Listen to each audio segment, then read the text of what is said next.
Bismillahirrahmanirrahim. Assalamualaikum warahmatullahi wabarakatuh. Alhamdulillahi wassalatu wassalamu ala rasulillahi wa ala alihi wa mawalah wa ba'du. Ikhwati wa akhwati al-kiram, a'azzakumullah wa iyyakum. Pada kesempatan kali ini sebagai apa itu evaluasi daripada apa yang telah kita kirimkan soal-soal UAS kemarin, maka ini bisa dijadikan bahan murojaah, mudah-mudahan bermanfaat. Itu terkait dengan jawaban soal-soal UAS yang kemarin kita sudah kirimkan dan alhamdulillah ya sudah dikerjakan dengan baik ya, sudah berupaya dikerjakan dengan baik ya. Mudah-mudahan ini evaluasi ini bisa bermanfaat. Ini akan saya presentasikan soal yang kemarin kita ya layangkan di si akad yang kalian kerjakan semuanya. Kita mulai dari soal yang pertama ya. Buatlah satu bagian makharijul huruf ro'isiyah atau pokok berikut dengan makhariju huruf tafsiliyah ya, atau rinciannya. Nah, ini dijadikan satu ya. Nah, ini bentuknya kurang lebih seperti yang pernah kita presentasikan dulu ya, seperti ini. Nah, jadi ini di sini ada makhraj yang 1 2 3 4 5 ya. Ini namanya makhraj ro'isiyah ya, makhraj yang pokok atau global atau al-amah ya. Baik. Kemudian yang di bawah ini, nah ini ya, ini namanya ada afan sebelumnya makhraj ro'isiyah atau pokok ini ada yang dia memiliki cabang lagi ya, tafsiliyahnya, ada yang tidak dan yang memiliki cabang itu hanya 3, yaitu al-halq, al-lisan, asyafatan. Adapun jauf dan khayshum ini tidak memiliki cabang. Dan bagian ini sangat memudahkan nanti ketika kita membahas atau menjawab soal nomor 2 ABC. Ya, bagian ini memudahkan ya untuk menjawab soal nomor 2 ABC. Ya, kemudian kita dukung dengan apa itu hujah atau argumen atau referensi dari kitab Al-Burhan fi Tajwidil Quran yang nanti kita akan presentasikan juga insyaallah. Baik, kita ya kembali kepada soal yang pertama, bagian makhraj seperti ini kurang lebih bentuknya ya. Ya, seperti ini nanti kita akan koreksi insyaallah ya. Jadi ini ada ro'isiyah, nah, kemudian ini ada tafsiliyahnya ya, demikian ya. Kalaupun tidak disebutkan huruf-hurufnya insyaallah la ba'sa bih, karena yang ditanyakan makhrajnya aja ya, demikian. Disebutkan itu tambah ahsan wa afdal. Nah, demikian ini jawabannya. Kemudian yang kedua, tentukan hubungan dua huruf yang bertemu dengan kriteria sebagai berikut. Nah, ini dia. Yang pertama adalah ya, hubungan dua huruf yang kriterianya seperti ini. Keduanya satu makhraj ya, huruf A dan huruf B ya, sebut saja misalkan ini satu makhraj ro'isi, makhraj yang global atau pokok. Namun berbeda makhraj tafsili ya. Namun ia berbeda makhraj tafsili.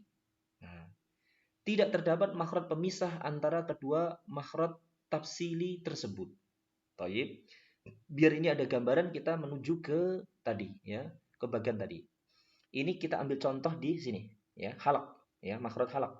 Di mana makhraj halak ini seperti yang kita ketahui ini disebut makhraj ro'isi ya, makhraj pokok. Nah, dalam makhraj pokok ini terbagi lagi menjadi makhraj yang rinci atau tafsili.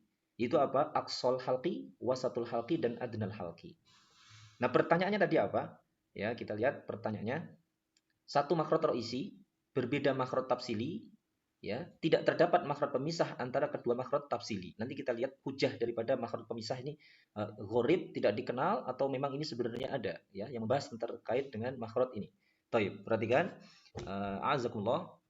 Nah, ini dia dua huruf yang dia tadi dikatakan dalam soal satu makhraj ya, satu makhraj ro'isi ya, demikian. Kemudian yang kita lihat ya di soal ya, satu makhraj ro'isi berbeda makhraj tafsili. Nah, satu makhraj ro'isi ya, berbeda makhraj tafsili. Artinya apa? Ini ada di dalam aqsal halqi ini ya, ada huruf hamzah dan ha contohnya di sini. Nah, tadi di soal dikatakan berbeda makhraj tafsili. Seperti yang kita tahu aqsa, wasat, adna ini masing-masing disebut makhraj tafsili yang berada di makhraj ro'isi halq ya. Nah, masing-masing makhraj tafsili ini ada hurufnya, seperti aqsa ada hamzah ada ha. Kemudian wasat ada halq ada afan. Wasat halq ada ain ada ha. Adna ada ghain ada kha. Thayyib. Tadi dikatakan dalam soal dia berbeda makhraj tafsili. Sebut saja misalkan aqsal halqi ya, huruf yang ada di aqsal halqi bertemu dengan huruf yang ada di wasatul halqi. Contoh misalkan huruf al-hamzah bertemu dengan ain contohnya. Berarti huruf hamzah ini makhraj tafsili aqsa, huruf ain itu makhraj tafsiri wasat. Nah, dan keduanya ini tentu saja berada di makhraj roisi. Lalu dikatakan tadi di dalam soal tidak ada pemisah antara wasat dan halq. Kita bisa bayangkan aqsa itu pangkal tenggorokan, wasat itu tengah tenggorokan. Maka yang dimaksud tidak ada pemisah, makhraj pemisah itu contohnya apabila misalkan pangkal tenggorokan, huruf yang ada di pangkal tenggorokan bertemu dengan huruf yang ada di atas tenggorokan. Maka hubungan di antara keduanya itu dipisah oleh makhraj yang ada di tengah, yaitu wasat. Itu namanya makhraj pemisah. Ya, demikian seterusnya di pembahasan makhraj lisan juga demikian. Jadi, ya sering kita dapati di buku-buku tajwid yang diterjemahkan dalam bahasa Indonesia itu masih nisbi. Ya, jadi kurang objektif. Ya, dia mengatakan ittahada makhrajan seperti itu. Makhraj yang mana yang dimaksud? Maka sesungguhnya ya taqarraba makhrajan. Taqarrub di sini yang makhrajnya berdekatan itu yang dimaksud adalah makhraj tafsili, bukan makhraj roisi. Lalu dikatakan tidak ada pemisah. Karena apa? Meskipun dia berada di satu makhraj roisi, ya, memungkinkan dia tabaud, mutabaidan. Ya, karena apa? Dia ada pemisah seperti tadi dikatakan, ada hamzah ketemu dengan ghain. Maka ini dia meskipun satu makhraj halaq, dia itu tabaud. Kenapa? Karena ada makhraj pemisah yaitu wasat. Nah, demikian. Nah, padahal soalnya tadi apa? Soalnya kita lihat ya makhraj roisi pokok, ya, berbeda makhraj tafsili. Saya kemudian apa? Tidak ada pemisah. Ya, berarti bisa kita gambarkan kalau tidak ada pemisah, aqsa bertemu wasat, hamzah ya bertemu ain contohnya. Atau wasat ain bertemu dengan ghain contohnya. Nah, maka hubungan di antara dua huruf tersebut jelas sekali ini disebut taqarrub ay mutaqarribani. Nah, demikian itu jawaban untuk ya soal yang pertama. Kemudian soal yang kedua, makhraj roisi pokok. Keduanya satu makhraj masih sama. Namun berbeda makhraj ya tafsili dan terdapat makhraj pemisah. Sudah terjawab dengan penjelasan tadi. Kalau tadi tidak ada pemisah berarti taqarrub, kalau ini ada pemisah berarti tabaud. Nah, kemudian C, keduanya satu makhraj roisi dan satu makhraj tafsili. Nah, kita lihat keduanya satu makhraj roisi dan juga satu makhraj tafsili. Berarti apa? Ya, contohnya hamzah bertemu ha. Nah, inilah disebut tajanus atau mutajanisani. Nah, seperti itu. Jadi mutajanisan itu ya kebanyakan di buku tajwid huruf yang sama makhrajnya. Nah, kita rinci makhraj yang apa yang dimaksud sama. Yang dimaksud sama disebut adalah makhraj yang tafsili atau rinci. Karena makhraj itu ada dua, ya. Makhraj yang global dan rinci. Jadi seperti itu ya. Dia hamzah ketemu ha. Ini dia apa? Disebut tajanus. Kenapa? Dia satu makhraj roisi dan satu makhraj tafsili. Demikian. Nah, ini untuk soal yang pertama. Barangkali ya, teman-teman sekalian ingin melihat apakah ini dibahas oleh para ulama? Tentu ya. Karena kita sendiri tidak bisa ya analisis seperti ini kecuali kita yang mengikuti para pendahulu kita. Bisa kita lihat taqarrub itu dijajarkan dengan tabaun. Kenapa? Kalau berdekatan pasti lawannya berjauhan. Adapun tajanus dan tamatul mafi muskilah. Ini yang jadi masalah seperti ini. Maka di sini dijelaskan di dalam kitab Al-Burhan fi Tajwidil Quran yang ada di materi siakat yang kita kirim ya. Di sini fakulu harfaini ya iltaqaya imma an yakuna min udwaini au ya min udwin wahid. Nah, ini dikatakan di sini halaman 59 bisa dibuka di materi yang kita udah kirim di siakat dari sejak beberapa bulan yang lalu. Setiap dua huruf yang bertemu ya ini imma an yakuna ya keadaannya tak lepas atau dia memungkinkan keadaannya itu berasal dari dua anggota atau dua himpunan lah ya, dua makhraj pokok tadi, au min udwin wahid atau dari ya anggota yang satu yang sama. Apa yang dimaksud udwun di sini? Udwun itu makna lughahnya kan anggota, maksudnya apa? Makhraj yang pokok ya. Himpunan yang besar tadi seperti halq itu himpunan yang besar. Atau memungkinkan dua huruf yang ketemu itu dia ya berbeda himpunan ya. Ada himpunan halak dan ada himpunan lisan. Contohnya ini namanya min udwain. Tapi kalau min udwin wahid seperti yang tadi kita jelaskan ya ada dalam satu himpunan ya huruf tersebut ada di halak semuanya. Terlepas dari halak itu dibagi tiga ya itu dia bertemu dalam satu himpunan namanya. Toib di sini dikatakan fa in kana min udwain ya adapun kalau dua huruf tersebut itu dari dua himpunan fahuma mutabaidan jelas ya tidak perlu dibahas qaulan wahidan ya maka satu sepakat ya. Nah, maka kalau dua huruf itu berasal dari dua makhraj yang pokok dari dua himpunan halak bertemu lisan misalkan huruf halak hamzah bertemu dengan lam maka sudah ini namanya tabaun. Contohnya di sini apa? Ini ada contohnya. Ka harfil halq ma'a ahrufil lisan asyafatain ya. Nah, ini dia jelas ya. Huruf halak ya bertemu dengan huruf-huruf lisan, wasyafatain dan bertemu dengan huruf-huruf bibir ya. Jauh sekali ini ya. Huruf yang himpunannya beda. Wa in kana min unwin wahid. Nah, ini stop keadaan yang pertama sudah selesai. Nah, ini yang kedua, wa in kana min un wahid. Adapun kalau huruf tersebut dari satu anggota, fahuma mutaqariban. Nah, dari satu anggota, apa maksudnya dari satu anggota? Lah ini dia. Ya, satu anggota. Huruf ini ada di halak semuanya. Seperti hamzah ya dan seterusnya hamzah huruf-huruf halqiyah ya, hamzah dan seterusnya. Namun tidak sampai di situ teman-teman sekalian, tidak sampai di situ, tidak hanya sampai di situ saja, di sini butuh penjelas ya. Kalau dia meskipun dia satu anggota yang sama, satu himpunan yang sama, ya, ini harus ya terpenuhi syarat selanjutnya yaitu apa? Indam yujad indam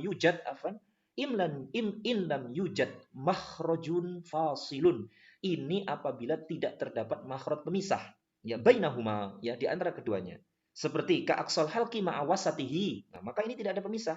Wa illa namun kalau ada pemisah seperti tadi yang kita singgung, misalkan huruf aqsal lisan bertemu dengan huruf ya adna lisan.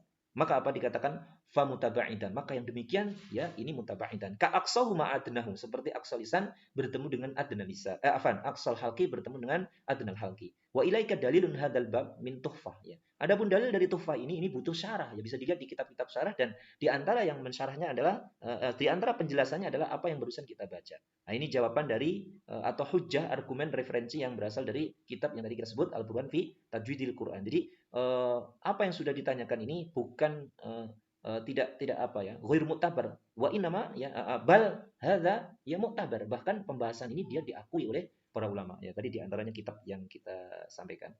Kemudian soal nomor 3 ya, ini mat apa gitu ya? Yang di garis merah ini, yang diwarnai merah. Yang diwarnai merah ini adalah mat apa yaitu lazim mutsaqqal, lazim harfi mutsaqqal.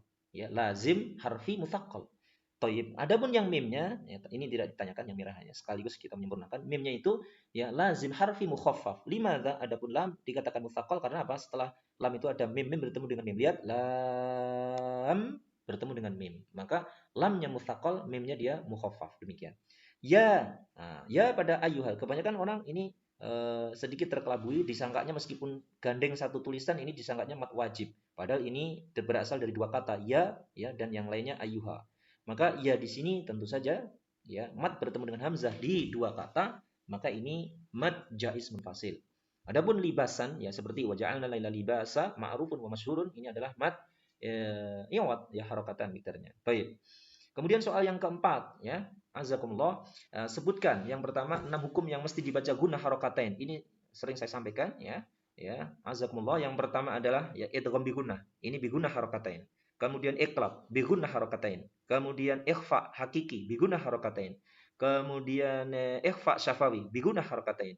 Kemudian idgham syafawi bi gunnah harokatain. Wa akhiran ya al mim wal nun musyaddadataini. Mim dan nun yang bertasdid ini juga bi gunnah harokatain.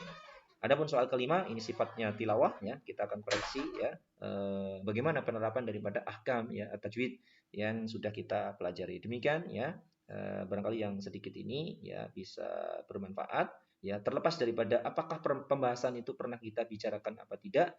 Ini adalah satu kewajaran karena kita adalah mahasiswa ya, kita tidak membatasi belajar itu ya apa yang disampaikan oleh gurunya. Bisa jadi tak tertutup kemungkinan ya para murid, para mahasiswa ini lebih a'la wa afdal bikatsir minal muallim ya. Makanya jika ada yang menemui sesuatu yang belum kita sampaikan, maka ini adalah satu kewajaran ya, kita berharap mahasiswa banyak membaca ya.